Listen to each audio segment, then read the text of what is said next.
Chers collègues, en premier lieu, je tiens à préciser que les remarques que je suis amenée à faire ne concernent en aucun cas les personnes qui ont rédigé ce rapport ou qui ont dû travailler longuement pour le mettre en forme. Il s'adresse aux personnes en charge des différents secteurs concernant le développement durable. Certes, nous avons droit à de belles images, à l'explication du concept de développement durable et à ses finalités, et même à la notion de responsabilité des mairies en tant que décideurs locaux. Toutefois, la première remarque que je ferai est que les mesures annoncées n'ont été pleinement mises en œuvre qu'en 2023.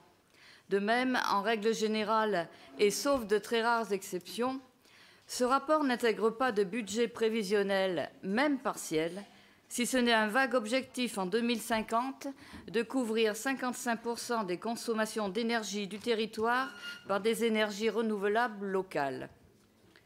Citons quelques actions qualifiées de, je cite, entre guillemets, réalisations exemplaires, mais qui n'en ont guère que le titre. Page 11. La végétalisation se limite, semble-t-il, à celle des cimetières et à l'abandon des produits phytosanitaires dans leurs allées, ainsi qu'au verdissement de la cour de l'école rue Gaspard-Monge. Pas un mot pour la végétalisation dans la ville. Si le fameux jardin d'Éden est censé ouvrir bientôt, la place Waldeck-Rousseau est pour une grande majorité de Stéphanois complètement ratée, avec une minéralisation excessive. Au sujet du verdissement de la ville, nous vous rappelons que nous avions demandé un inventaire du nombre d'arbres abattus cette année et du nombre qui avait été planté intramuros. Se contente-t-on de remplacer les arbres morts? Mystère. Nous n'avons jamais eu de réponse. Page 15. On a distribué des kits d'hygiène d'urgence à destination des publics marginalisés ou en grande difficulté. Pourquoi n'a-t-on pas mis en place le plan grand froid malgré les températures hivernales? En effet, même si les décisions dans ce domaine incombent au préfet, cela n'empêchait pas la ville d'ouvrir des gymnases ou d'autres lieux d'hébergement. Il n'est pas normal que dans un souci de solidarité, ce soit des particuliers, des écoles, des collectifs, voire des églises qui hébergent ces personnes. Page 19. Réactivation des îlots de fraîcheur sur des places qui, rappelons-le, sont en grande partie minéralisés. Pourquoi devons-nous avoir recours à des brumisateurs au lieu de planter des arbres?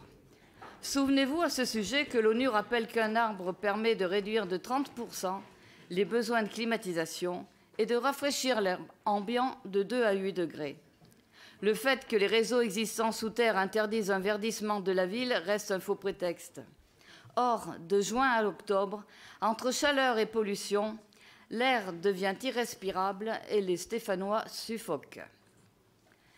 Page 23. Venons-en maintenant aux produits, entre guillemets, aux produits plus écologiques. Il est mis à disposition des agents du papier toilette et des essuie-mains fabriqués en France, plus précisément dans les Vosges.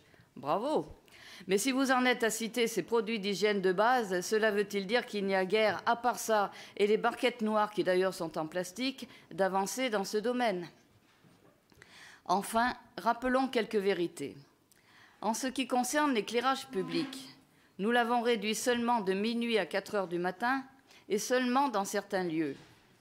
Quant aux publicités et enseignes lumineuses, la ville a attendu la décision du règlement local de publicité le 28 septembre 2023 pour se plier aux obligations d'extinction nocturne de 22 h à 7 h du matin.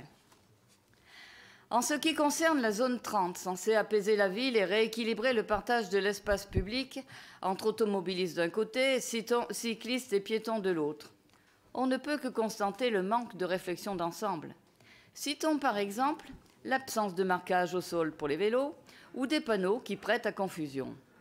Superficie multipliée par 3, dites-vous, mais en réalité seulement 3 km² 470 sur les 80 km² intramuros que compte notre ville, soit une progression de 2 km² 340 depuis 2015. Quant à la piétonisation, elle se limite, après un an de tergiversation, à la seule place Jean Jaurès, demande qui, rappelons-le, avait été réclamée avec insistance par les écologistes. Enfin, je terminerai par le plan vélo. Vous nous annoncez la poursuite de la mise en œuvre du plan vélo. Cela représente au total 3 km 220, avec parfois des trajets de 250 mètres, même pas de quoi enfourcher son vélo. Suite à ces réflexions, chacun pourra sans doute facilement se rendre compte de la pauvreté et de l'insuffisance de ce soi-disant rapport de développement durable qui ne s'appuie sur aucun chiffre et n'en délivre aucun.